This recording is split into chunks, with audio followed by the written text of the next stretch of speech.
say this about Soulja Boy. Y'all gotta give him a little bit of latitude because he a victim. And he been ran through quite a bit.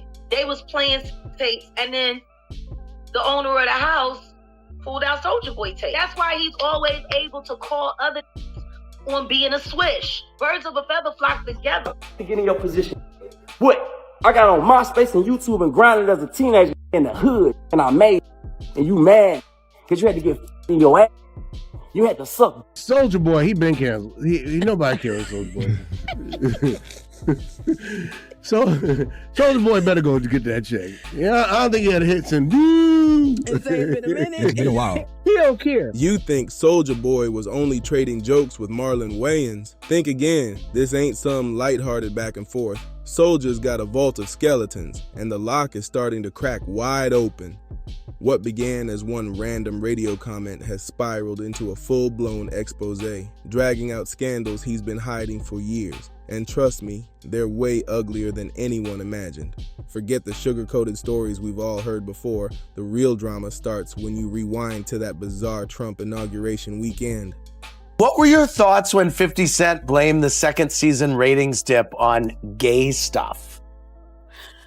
First of all, the pot calling the kettle black is all I'm saying. Soulja Boy, he been canceled. He nobody cares, Soulja Boy.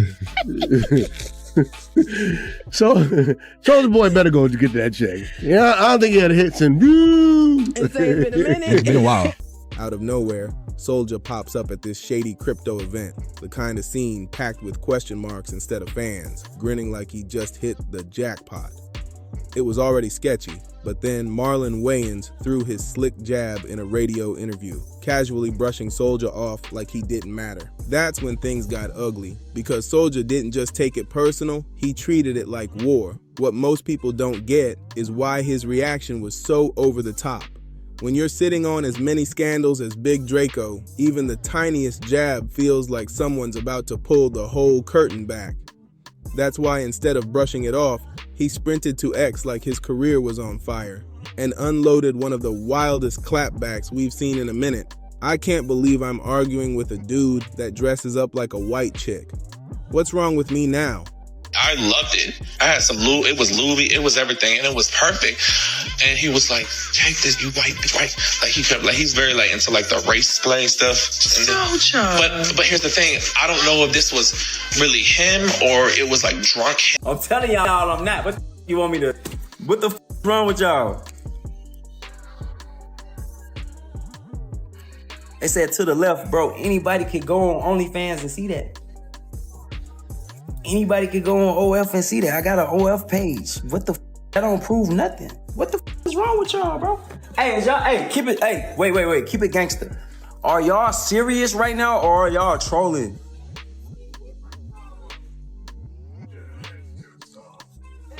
Y'all serious? Oh, y'all dead. Okay, on my life, God strike me down, send me to hell right now. On my soul, on everything I love, that dude is lying. I could die right now today. God strike me down. I'll put it on my life. I put it on my life, a soul. I put it on my heartbeat. That is not true, bro. Now, if that don't do it for y'all, I don't know what the y'all want me to say. And then if you don't believe me after that, I don't give a I don't give a cause it ain't what the big deal? What the That was Soulja's shot. But Marlon, he's no rookie in this game. The man's been roasting people longer than Soulja's even been famous, and when he clapped back, he didn't just drop jokes, he went straight for Soulja's so-called street image. That's when the crack started to show. What were your thoughts when 50 Cent blamed the second season ratings dip on gay stuff? First of all, the pot calling the kettle black. Behind the scenes, the whispers about Soulja's contradictions have been floating for years. The real him versus the character he's been selling to the world.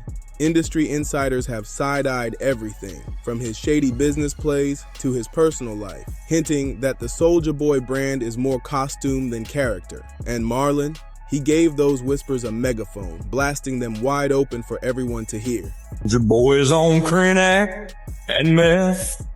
I can smell it on his breath.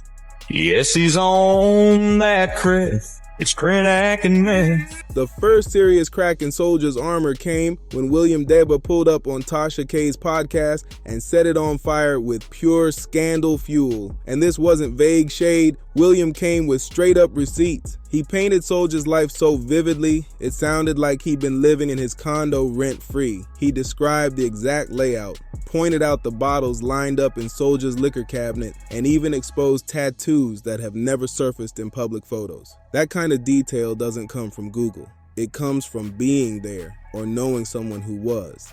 And here's the twist. This wasn't just some random rumor floating around. Years earlier, Vivica Fox had already cracked the door wide open while talking about that infamous XXL cover with Soulja Boy and 50 Cent. She was asked about 50 blaming low ratings on gay stuff, and Vivica didn't flinch. She hit back with a response that was basically a smoke signal for anybody paying attention. Do 2 songs, and I only remember one of them. Watch me, you. It's beef with me. Get out of here. Put you in one of the movies. I need a crackhead for the new scary. I need a crack and a meth head all mixed together. You're perfect. I need someone that looks like a wet Muppet. That's what I need. I need crack and meth together. I need creth together. I want someone to look like they'll sell your car, rob you, and suck all at the same time. Soulja Boy. In Hollywood talk, when someone sidesteps like that, it's code for, I'm hinting at something way bigger than I can say out loud. And with Soulja, the dots started connecting fast. Vivica didn't just throw shade, she practically told the world, I know what's really going on. And trust, Vivica is no rookie. She's been in the game long enough to peek behind every velvet curtain and see what's happening for real. So when you link her history of dropping hints to Soulja's explosive meltdown over Marlon's harmless jab, flipping from calm to full-on offensive in seconds, it starts to look like classic projection. That's the oldest play in the book. Attack somebody else for the very thing you're trying to keep hidden about yourself. And just like that, the beef didn't just heat up. It veered straight into demolition mode. Out of nowhere, Marlon dropped a country diss track. Yeah, you heard that right. A country diss track. The second it hit the internet, the whole vibe shifted from, this is messy to, oh, it's over. In the track, Marlon flat out rapped, Soulja Boy is on CAC and meth. I can smell it on his breath. Yes, he's on that Chris. It's CAC. My partner say, man, who the f in this crib? A-Rap passed me the. Bam, I look through the door. I see like 3-4 running through the crib. All black, mask on, running through the crib. One run to the front door. I hop out, I start shooting. Bow, bow, bow, bow, bow. Shot the bow, shot his ass. Bow, bow, bow, bow.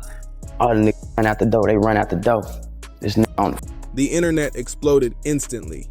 That clip spread through every group chat. DJs were sliding it into club sets just to see the chaos, and some radio stations even gave it spins. Marlon didn't just roast Soulja, he torched his entire public image in one shot. Overnight, Marlon flipped from being that actor clapping back to a viral weapon, and those bars cut deeper than any punchline he's ever dropped on stage. They sliced straight through Soulja's tough guy mask, leaving nothing but smoke behind. And just when fans thought, okay, that's as crazy as this can get, TMZ jumped in with fresh footage. Cameras caught Marlon leaving a restaurant in LA, and you'd expect maybe some Hollywood politeness, a little downplay to cool things off. But nope, Marlon saw those flashing lights and doubled down on camera in front of the whole world. He didn't just talk his talk, he went full savage and casually tossed out the kill shot. I'll put you in one of the movies. It was the perfect reminder that Marlon's got receipts too, and a platform Soulja can't even touch. But then Soulja made his biggest mistake yet. Instead of keeping the shots between him and Marlon, he dragged Marlon's transgender son Kai into it. Soulja fired off a low blow saying, That runs in the family, huh? Marlon Wayans. No wonder you like dressing up as a bop. It's in your blood. And that right there, that's when the whole thing crossed the line. This wasn't just celebrity shade anymore. It was ugly, personal, and the type of move that makes even your own fans flip on you instantly. In Hollywood and the rap game, everybody's got dirt. They just keep it hidden until you hand them the perfect excuse to let it out. And by going after Kai, Soulja basically rolled out a red carpet for Marlon to go nuclear. And when Marlon stepped up, those skeletons didn't just peek out. They came stomping out of Soulja's closet, dancing for the whole internet to see. One of the biggest cracks in Soulja's image has always been the gap between his tough guy act and what allegedly happens when he's really under pressure. And nothing exposes that gap more than the infamous wild night at his mansion. The one that spiraled into gunfire, chaos, and a legal mess that still haunts him today. Here's the setup. It was supposed to be a smooth, flashy album celebration, the kind of night where cameras roll, champagne pops, and Soulja plays the untouchable boss. But instead, it spun into something that looked more like a late-night crime thriller. Soulja's version, masked intruders, stormed his crib, forcing him to spring into action like a real-life action hero. But people close to the situation, and some who were actually there, tell a way messier story. The whispers claim it wasn't just some random break-in and that the chain of events from that night could destroy Soulja's polished hero tale in seconds if the wrong person ever speaks up. The infamous shooting all comes back to one name, Droop, and this is where the story splits into two completely different realities. Soulja's side is the clean Hollywood script. Masked men break in, he defends himself in a blaze of gunfire, walks away looking like an action star. Hey, Obama ain't never put no money in my pocket. Kamala ain't never put no money in my pocket. Trump put money in my. But Droop's version, it flips the whole thing on its head. According to him, there were no random intruders at all. He and his crew were part of Soulja's own label, not strangers, not burglars, and they weren't there to rob him. They came to confront him. Why? Because earlier that night at Soulja's own album release party, they claimed they heard one of their tracks blasting, but with Soulja's verse slapped on top. No credit, no permission, no payment, nothing. And here's where it gets grimier. In recent interviews, Droop laid it all out. When they first signed, Soulja promised them everything: production credits, features, a slice of streaming revenue. On top of that, they were choreographing his shows, building content, even shaping his stage persona from the ground up. But after months of work, they got exactly zero. No money, no credit, nothing. So when they pulled up that night, it wasn't a robbery, it was a boiling point. The gunfire, the chaos, the legal mess that followed, it wasn't about random intruders, it was about broken trust, trash deals, and a crew that felt straight up played from the jump. According to Droop, the confrontation over the stolen track went from tense to explosive in seconds.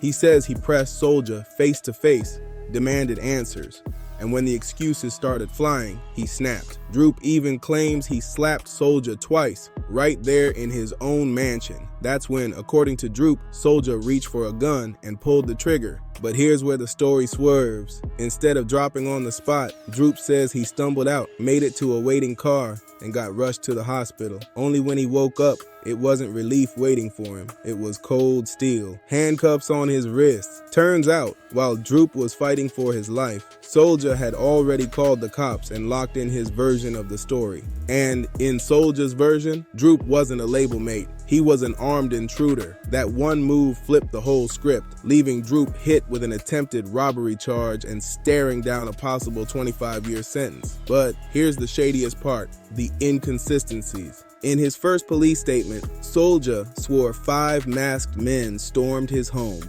Later, that number mysteriously dropped to 3. The kind of oops that makes you wonder, was the story evolving to fit the situation or to protect the storyteller? And it didn't stop there.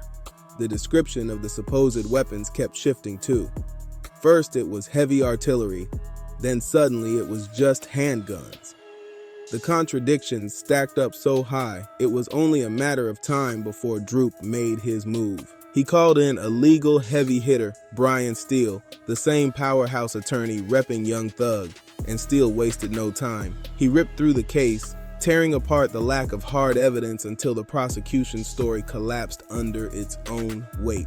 Before long, Droop walked out with just a 1-year sentence, 9 months of which he'd already served behind bars. But the real twist, Soulja's own former right-hand man, AAB, actually stepped in and backed Droop's account.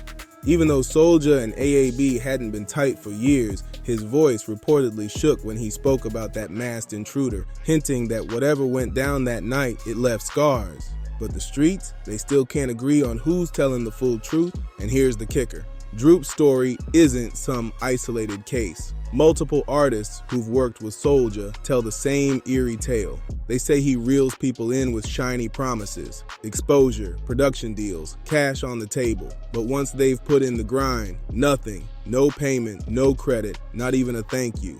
Just ghosting and excuses while the work they poured in, the beats, the hooks, the choreography, magically pops up stamped with Soulja's name while the real creators get left in the dust. And when you start connecting the dots, you see the same shady blueprint across his so-called business moves. Remember that headline flex? First rapper to launch a gaming console. It sounded groundbreaking until people discovered it was nothing but a cheap Chinese emulator with a new logo slapped on, sold for a ridiculous markup. Or the time he bragged about owning a massive multi-million-dollar mansion, only for receipts to show it was just an Airbnb rental. And don't forget that Trump inauguration weekend crypto stunt, where Soulja basically admitted he only answers to whoever throws the fattest check his way. No loyalty, no long-term vision, just quick grabs and flashy flexes. When you line it all up, it's no mystery why Marlon's roast landed like a knockout punch. He wasn't just cracking jokes on Soulja, he was shining a spotlight on the pattern, the endless contradictions, the obsession with chasing first-to-do-it titles instead of grinding to build something real, a career stitched together more from slogans than substance. And the internet laughed right along with him, and that's exactly why Soulja spiraled into panic mode. He wiped his entire tweet history the second it was clear he was losing, and his follow-up posts read like a desperate save attempt. I apologize for crashing out. I just be trying to defend self, but sometimes I take it too far. Back to the music and TV shows. Love y'all. But by then, the damage was already locked in stone. What makes this beef so explosive is how perfectly it exposes the way the entertainment game really works. There's an unspoken code. Certain topics, certain family members, certain personal journeys stay off limits until somebody crosses that invisible line. Once that happens, it's open season. And when Soulja took that transphobic shot at Marlon's son Kai, he didn't just cross the line, he bulldozed right through it. The difference is, Marlon has been open and proud about his journey with Kai. Back in June, he posted Pride Month photos with a caption that had people calling him Father of the Year. As a father of a child in the LGBTQ+ community, I show my support, zero cost. What people think, if I lost you, good. And that's why the LGBTQ+ community rallied behind Marlon like it was a championship fight. They saw a father standing up for his kid against someone trying to weaponize identity for a cheap jab.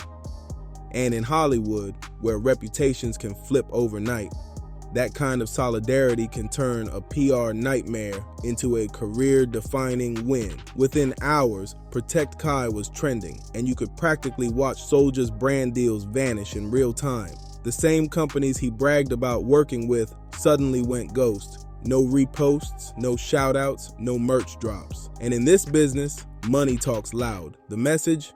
We're good on you, Soulja. Meanwhile, Marlon wasn't pulling punches. His first public response was a kill shot.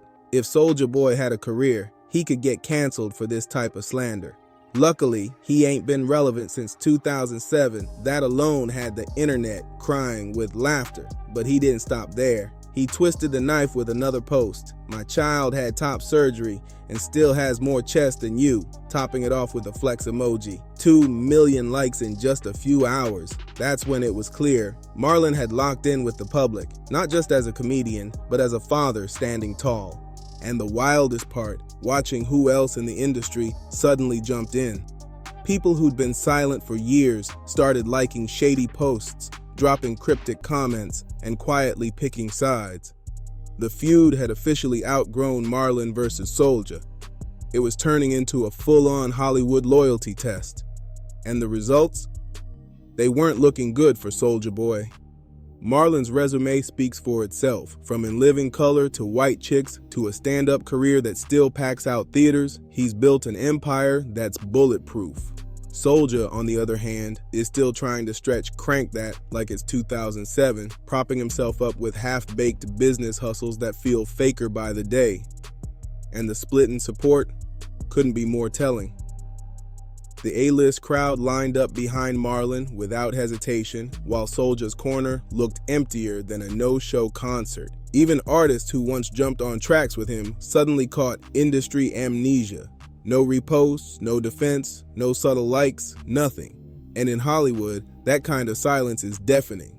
The fallout hit fast. 3 major sponsors pulled the plug before the week was up, and Soulja's streaming numbers went into a straight nosedive. Every metric he once bragged about is now a flashing reminder of how quickly the tide can turn. Meanwhile, Marlon's stock has never been higher. The very same week Soulja's brand was collapsing, Marlon was honored with an induction into the NAACP Image Awards Hall of Fame, turning this feud into something way bigger than just comedy versus rap. It became a public reminder of who's respected, who's protected, and who gets left scrambling when the industry decides they're done with you. Marlon isn't just walking away with bragging rights. He's reportedly fielding major studio offers for LGBTQ+ focused projects, and his social media engagement on absolute fire. Sure, Soulja may have pioneered internet rap marketing back in the MySpace days, but here in 2025, he just got outplayed, outmaneuvered, and flat out cooked by someone who knows how to work the new media game like a pro. Marlon didn't just react, he escalated with precision. First the sharp texts, then the viral photos, and then that now legendary country diss track. It was a masterclass in how to win a beef without even breaking a sweat. Every move pulled more people to his side, and every clapback hit Soulja right where it hurts most, his image. And that's the takeaway. When your whole persona is built on smoke and mirrors, you don't come for a comedy legend's kid, especially not one who's got a direct line to every piece of industry tea that's been simmering about you for years. The scoreboard says it all. Marlon stacking W after W. An NAACP Hall of Fame induction, new studio deals, and a bigger platform than ever. Soulja, he's stuck standing in the wreckage, his closet emptied out for the world to see, wondering how the same internet that once made him just flipped the switch and took him down.